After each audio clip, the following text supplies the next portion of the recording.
Hi, this is Roger Green, host of the Surfing the NASH Tsunami podcast. We are offering 3 conversations from this week's wrap-up of the recent Digital ILC 2021.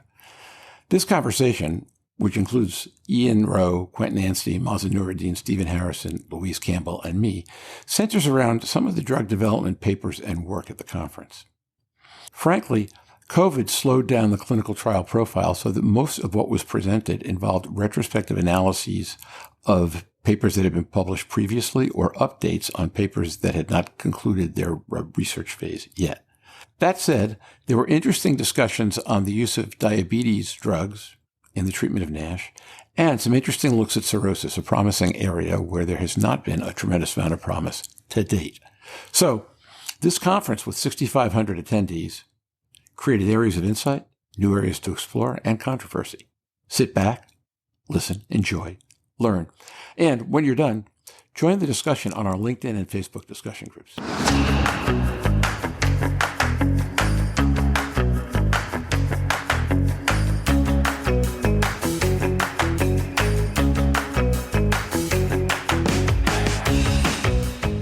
Last week, close to 6,500 stakeholders from across the global hepatology community convened virtually for the Digital International Liver Congress 2021. Today, join hepatology researchers and key opinion leaders, Dr. Stephen Harrison, Professor Quentin Anstee, Dr. Mazen Noureddin, and Professor Ian Rowe, plus liver wellness advocate Louise Campbell, and pricing and forecasting guru Roger Green as they explore some key topics from last week's Congress, today, on the Surfing the NASH Tsunami podcast.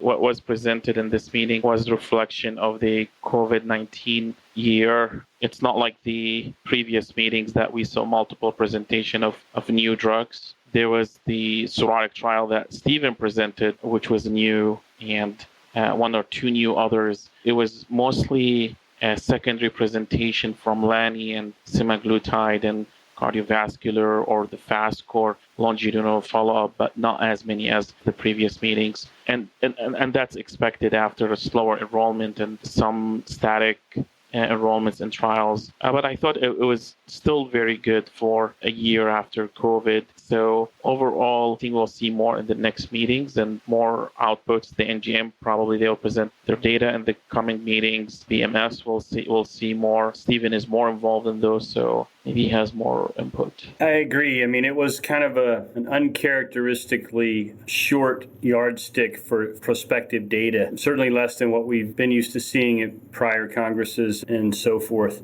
And I totally agree that it's probably due to COVID. I mean, there's no doubt that enrollment shifted to the right at least 4, maybe 6 months for these trials. I mean, Quentin, we see that even with Litmus trying to get these imaging studies done. So, I mean, it is what it is. I would say that we're primed for some big news at the next Congress. One way or another, there probably will be multiple different mechanisms of action being presented from the clinical side, and probably more data on some combination work as well. Where I would say we move the goalpost, and maybe this is me being a little biased, but I do think for the first time ever in NASH, outside of bariatric surgery, we showed that we can take a well-compensated cirrhotic patient and we can improve their liver disease by at least 1 stage in a third of the patients. And I absolutely know and expect there to be naysayers to that, and that's absolutely fine. That's the way science is, and that's the way we get better. But just in the defense of that, every non-invasive test that we've talked about today got better. And to that point, we now have a magnitude of effect change that we need to reach, at least a preliminary bar that we need to reach to show a regression in a cirrhotic patient. You know, maybe it's 9 for a Pro-C3, or maybe it's almost a full point for MR elastography. I don't know, but that data is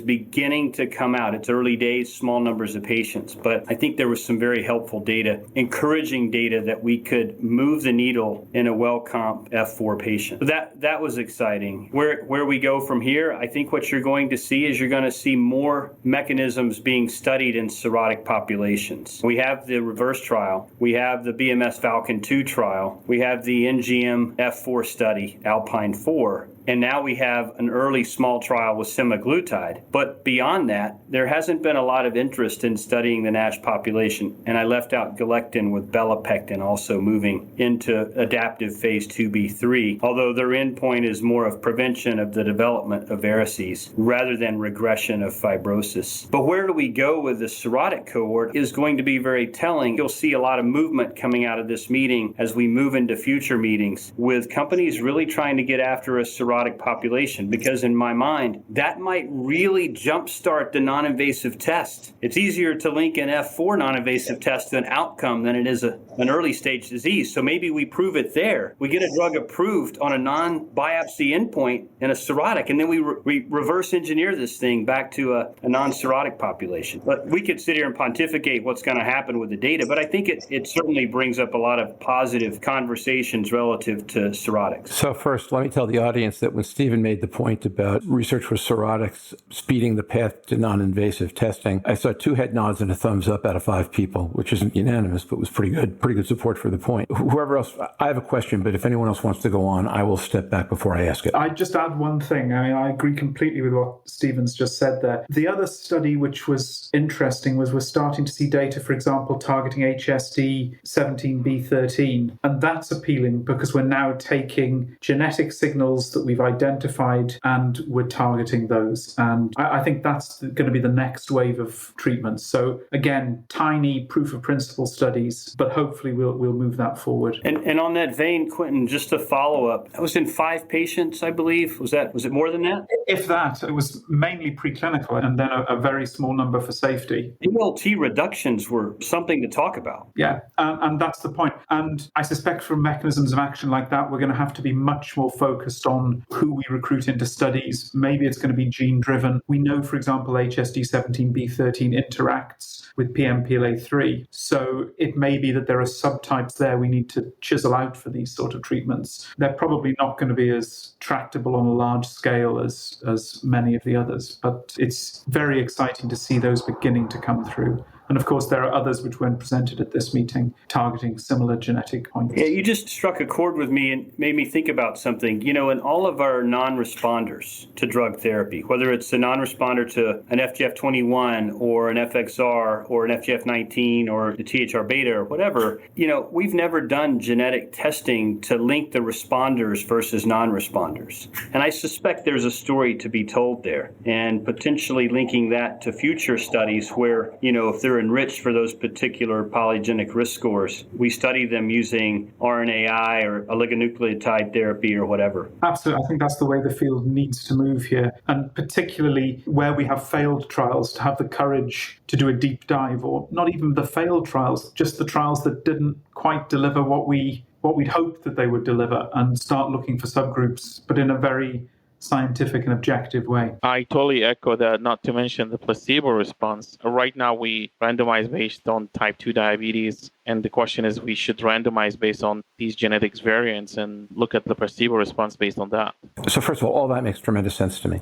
Second, I have a completely different kind of question, which is we've talked a lot over the last few months about both the regulatory availability or acceptance and the clinical value for F2 and F3 patients finding drugs that might resolve NASH without having an impact on fibrosis. If you simply stop fibrosis for a cirrhotic patient, how much benefit do you believe that will provide? Is that a realistic expectation for some of these drugs, that maybe they won't have an impact or have a fast impact, but they might actually stop the process? And how do you think that will be looked at regulatorily, in addition to how it would be looked at by the physician community and the leader community? The question that you ask raises a whole load of questions in light of some of the conversation we've just had about the identification of non-responders. I'm not certain that I know what a non-responder is against a histological endpoint where there's a lot of variability, and the benefits to shifting population risk of disease progression, where there may be some effective treatment, might actually be quite large, but we don't know that yet because we don't have the outcome studies to be able to tell. If you can stop progression of fibrosis and cirrhosis before patients have developed significant portal hypertension, then it's likely that you'll see a reduction in clinical endpoints in that patient group. And so in a clinical endpoint driven study, you would probably see that. The impact on cancer risk, well, I think that's that's uncertain, and there are a lot of open questions about that. So those sorts of drugs probably will show benefit. Show as much benefit as a drug that's very active in reversing fibrosis, probably not, but they might still show a degree of efficacy in a longer term study. Ian, if we're thoughtful about this and we surmise one theorem, and that is, it doesn't matter what insult you give the liver, it's going to behave very similarly in how it reacts to the insult. If you agree with that theorem, and then you have an alcoholic that presents to the ER with decompensating disease, and he has the come to Jesus moment where he quits alcohol. 6 months later, we know that about half of those patients will show significant improvement. Many of them no longer require diuretics, no longer need paracentesis. Their energy level is back. Yes, they're still sarcopenic as heck, but they feel better and their quality of life is improved. And quite frankly, we've all seen them go on to lead relatively normal lives. And certainly, had they not quit drinking, they would have succumbed to their disease. So that's a situation where you didn't regress cirrhosis. You just prevented it from killing the patient. And that speaks to the fact that if we can halt progression of disease through whatever mechanism, that'll have a positive impact on outcomes. I agree with everything you guys are saying. If we take it to the patient population, we've heard Donna and all of the other advocates on here say that actually when we look at the FDA's ruling, that holding the disease where it is should be an outcome because patients are comfortable with that. If we do not progress, there is more time and we can get the data that you're talking about. We can see if it leads to more endpoints. We can see if it regresses those endpoints. We can see what the cancer risk becomes. But if we're always trying to reverse it, we are missing the elephant in the room, which is actually just hold it, help the patient stay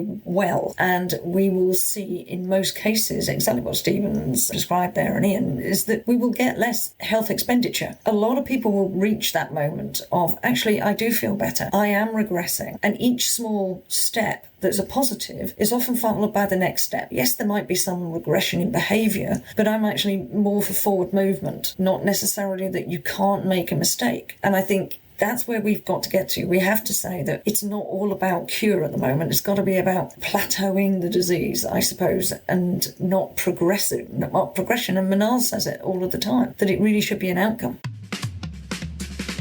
We hope you enjoyed this recording. If you have any questions or comments about the content of this conversation or the entire episode, please send an email to questions@surfingnash.com. Over the next week and a half, we will be posting sessions that are edits of the various contributions made at NASH-TAG, 4th Global NASH Congress, and Digital ILC of the past week. On December 14th, I will be away on vacation, but Donna Cryer will be hosting an episode on completion of clinical trials and what it takes to get there successfully. And I will be back again on the 21st talking about why statins are not like NASH. Later in the month, we will have a celebration of over 20,000 downloads, and we have much good to look forward to in August and September. I'll tell you about that in a couple of weeks.